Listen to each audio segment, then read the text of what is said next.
अगले श्लोक में क्या बताया? जो श्रीमद् भागवत का चतुश्लोकी भागवत है, अगले श्लोक में बताया कि जीव क्या है।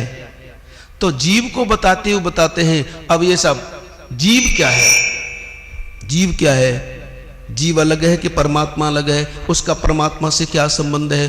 तो बोले दो तरह का संबंध है, अन्वय और व्यतिरेक। यथा महांति भूतानि। मेरे संकेत इसलिए कर दिया कि जिन्होंने प्रश्न पूछा है उन्हें याद तो जरूर होगी, इसलिए संबंध कितने का है, कितनी तरह का है? अन्वय और व्यतिरेक। अन्वय व्यतिरेक से ऐसे कहते हैं, जैसे मिट्टी का घड़ा है तो घड़े में मिट्टी है, यानी कार्य की दृष्टि से, कार्य की दृष्टि से जैसे कहा कि मिट्टी का घड़ा है, इसका मतलब ये है कि घड़े में मिट्टी है। तो कार्य में कारण मौजूद है, तो कारण कार्य कितने हो गए? दो। अन्वय और व्यतिरेक कितने हो गए? दो। ईश्वर और जीव कितने हो गए? दो। मैं और मेरा कितने हो गए? दो। संबंध कितने? अन्वय और व्यतिरेक। अन्वय का मतलब है कि घड़े में मिट्टी है, यानी प्रत्येक कार्य में कारण मौजूद है। और व्यतिरेक किसे कहते हैं? कि भले ही घड़ा फूट जाए लेकिन मिट्टी ज्यों की त्यों रहेगी, इसे बोलते हैं व्यतिरेक। भले ही जगत नष्ट हो जाए लेकिन फिर भी परमात्मा रहेगा। तो ये इसमें कितने की चर्चा है? अन्वय व्यतिरेक दो, ईश्वर जीव दो,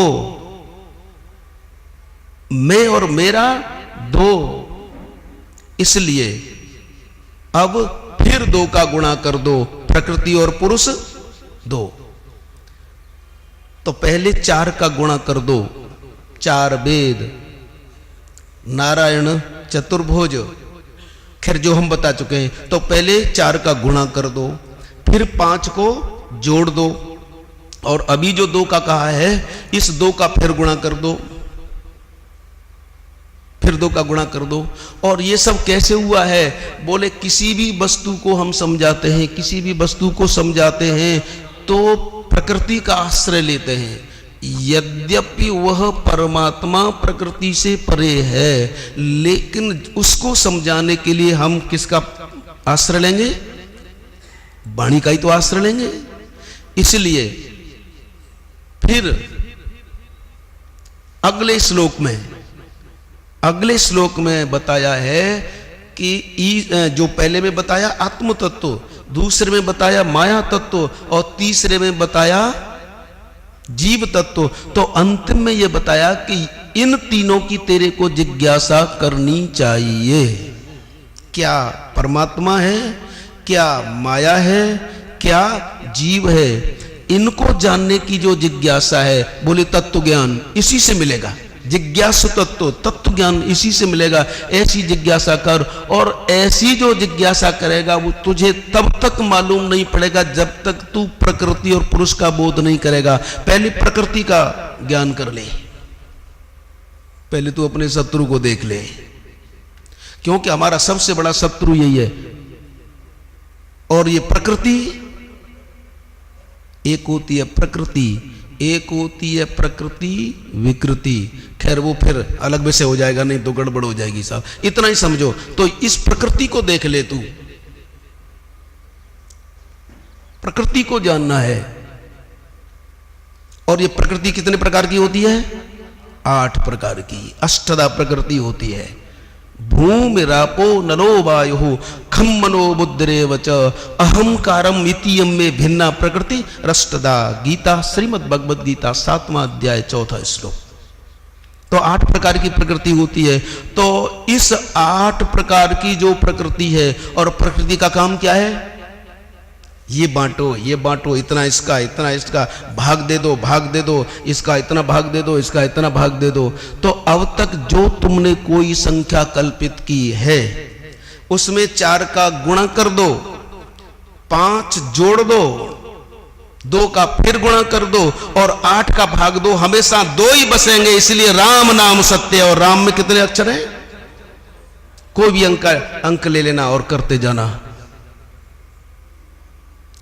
अच्छा, कोई कल्पना कर लो, मान लो 4 का अंक, जब 4 से ही बात चली तो 4 का ही अंक लेते हैं, तो 4 में 4 का गुणा किया, कितने हो गए? 16। फिर 5 जोड़ा तो कितने हो गए? 21। और फिर क्या करना है? अब 2 का गुणा, 21 दूनी 42। अब अष्टदा प्रकृति का भाग दे दो, 8 पंच 40, कितने बचे? इसलिए परमात्मा ही सत्य, और परमात्मा का भी नाम राम सत्य है। अब राम ही क्यों माना साहब? चलो एक थोड़ा प्रश्न हम अपनी तरफ से कर देते हैं कि वो नाम राम ही क्यों है। तो कहते हैं, बंदऊ राम नाम रघुवर को, हे तो कृषानु भानु हिम कर को। बंदऊ राम नाम रघुवर को, और इसे सबसे ज्यादा कौन जपता है? सो तुम राम राम दिन राती, सादर जपो अनंग अराती। ये राम शब्द ही क्यों? क्योंकि सो तुम राम राम दिन राती, इस राम शब्द को सबसे ज्यादा कौन जपते हैं? भगवान शिव। और उनके कितने मोह हैं? अरे 5 प्रकार के विषयों से बचने के लिए जिनके 5 मोह वही तो देखेंगे, एक एक विषय को एक एक मोह से देखेंगे। तेरे को मैं देख रहा हूं, तेरे को मैं देख रहा हूं, तेरे को मैं देख रहा हूं। इसलिए सो तुम राम राम दिन राती, सादर जपो अनंग राती। भगवान श्री शिव राम ही क्यों जपते हैं? तो भगवान शिव से जब किसी ने पूछा कि और भी बहुत से नाम हैं, लेकिन तुम राम राम क्यों जपते हो? देखो आजकल ऐसे बहुत से मत चले गए जो आपको बरगलाएंगे, अरे वो तो शिव जी कोई और नाम जपते होंगे, और कोई नाम जपते होंगे। कभी चक्कर में मत पड़ना, ये तो गोस्वामी जी ने स्पष्ट कह दिया है, सो तुम राम राम दिन राती, सादर जपो अनंग अराती। तो भगवान शिव से पूछा कि राम ही क्यों? तो भगवान शिव ने कहा, पागल, ये जो राम शब्द है ना, इसमें कितने अक्षर हैं? देखने को तो लग रहे हैं 2, लेकिन एक बीच में छुपा हुआ है, र धन अ धन म। मैं इन तीनों को जोड़ देता हूं और राम बन जाता है। मैंने देखने की दृष्टि से तो क्या है? 3, देखने की दृष्टि से 2 अक्षर, लेकिन मूल में 3। लेकिन 2 की बात चल रही है, राम, क्योंकि जो बीच वाला अ है ना, बीच वाले अ को तो बड़ा सा जल्दी नहीं देख सकते। क्यों? क्योंकि अ शब्द को हमारे यहाँ वासुदेव कहा है, भगवान कहा है। बोले स्थूलता तो दिखाई दे रही, लेकिन जो अ छिपा हुआ वो दिखाई नहीं दे रहा। खैर, जो 2 को लेकर के हम चल रहे हैं, बोले राम ही क्यों? तो कह रहे हैं, बंदऊ राम नाम रघुवर को, हे तो कृषानु भानु हिम कर को।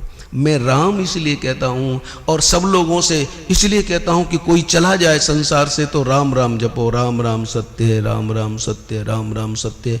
तो भगवान शिव ने कहा इसलिए क्योंकि इसमें पहला अक्षर र, बीच का छिपा हुआ अ और बाद में म, तो र धन अ धन म, तीनों मिलकर राम। तो कहते हैं इसमें जो र अक्षर है वह अग्नि का वाचक है। हमारे भाषा विज्ञान में एक एक अक्षर को बताया है कि ये अक्षर इसका प्रतीक है। तो र माने अग्नि, र अग्नि का प्रतीक है। अ माने आदित्य सूर्य, म माने चंद्रमा। र को हमारी भाषा विज्ञान में अग्नि माना है, अ को सूर्य माना है और म को चंद्रमा। तो भगवान शिव ने कहा कि र अग्नि है, अ सूर्य है और म चंद्रमा है। इसलिए मैं राम शब्द पर जोर दे रहा हूं कि हे प्राणी, हे जीव, हे मायाबद्ध प्राणी, यदि तू इस संसार सागर को पार हो जाना चाहता है तो देख तू राम राम जप। बोले क्यों? बोले जैसे ही तू र कहेगा तो र अग्नि का प्रतीक है। र का किसका प्रतीक है? अग्नि का। लेकिन कहने वाले ने कहा कि आप कहते हो कि अग्नि का प्रतीक है। बोले हाँ कह तो सही।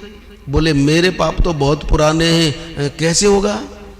जैसे कभी कभी कहते हैं कि मैं तो बड़ा पुराना पापी हूं। तो उसने पूछा कि मैं तो बहुत पुराना पापी हूं।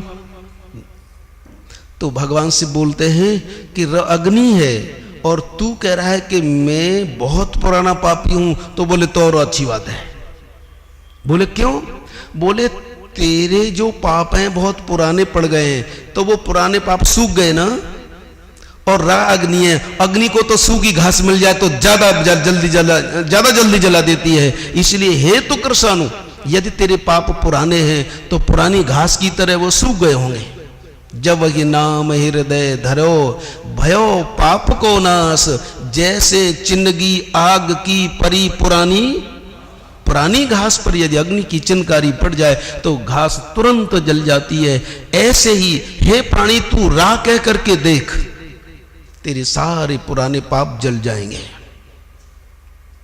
अच्छा तो पाप जल गए साहब। अब जब पाप जल जाएंगे तो फिर भजन होगा कि नहीं होगा? प्रकाश होगा कि नहीं होगा? ज्ञान होगा कि नहीं होगा? बोले जैसे ही तू र कहेगा तो तेरे पुराने पाप जल जाएंगे, फिर आ जाएगा, अमान्य सूर्य। बोले सूर्य प्रकाश देगा और तब तेरे को मालूम पड़ जाएगा। जैसे सूर्य के प्रकाश में मालूम पड़ जाता है कि ये गड्ढा या पैर मत रखो, ऐसे ही तेरे पुराने पाप जल जाएंगे और तुझे ज्ञान हो जाएगा कि क्या करना चाहिए और क्या नहीं करना चाहिए, मुझे कहां पैर रखना है, मुझे कहां नहीं रखना है, ये करेगा।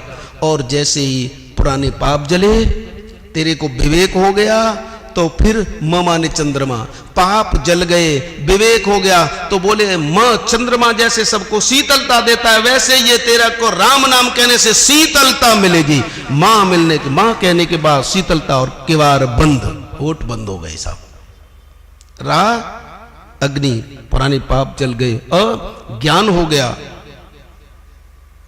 और शीतलता। इसलिए ये राम शब्द है साहब। अब मुझे पता नहीं कितना गलत है कितना सही, अच्छा लगे तो मान लेना, नहीं तो नहीं, लेकिन मुझे ऐसा लगता है कि शायद ये ऐसे है।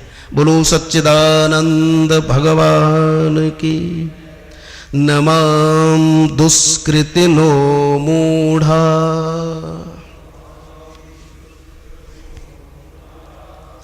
प्रपद्यन्ते नराधमा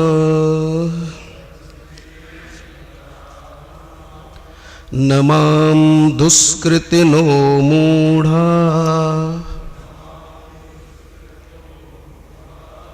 प्रपद्यन्ते नराधमा मायया परितज्ञाना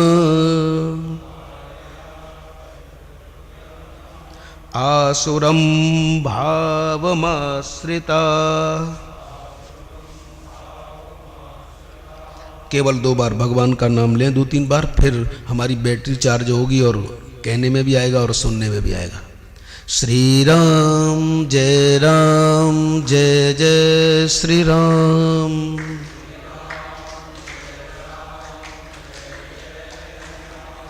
श्री राम जय जय श्री राम।